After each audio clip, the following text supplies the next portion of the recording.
Hi everyone, RRB ALP 2024 అడిగిన ఈ ప్రాబ్లమ్ని ఎలా సాల్వ్ చేయొచ్చో చూడండి. ఓకే, ఇక్కడ ఏమంటాడు, ఇక్కడ ప్రాబ్లంలో ఒక వస్తువుని 25% లాభానికి అమ్మాడంట ఫస్ట్. సో ఇనిషియల్గా కాస్ట్ ప్రైస్ నేను 100% అనుకుంటాను, అప్పుడు సెల్లింగ్ ప్రైస్ ఎంత అవుతుంది, 125% అవుతుంది.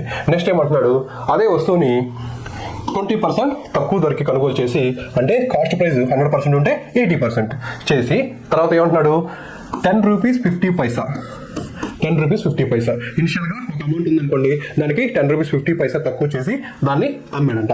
అమ్మడం వల్ల అతనికి 30% ప్రాఫిట్ వచ్చింది అంటున్నాడు. దేని మీద 30% ప్రాఫిట్ వచ్చింది, ఈ 80% మీద 30% ప్రాఫిట్ వచ్చింది.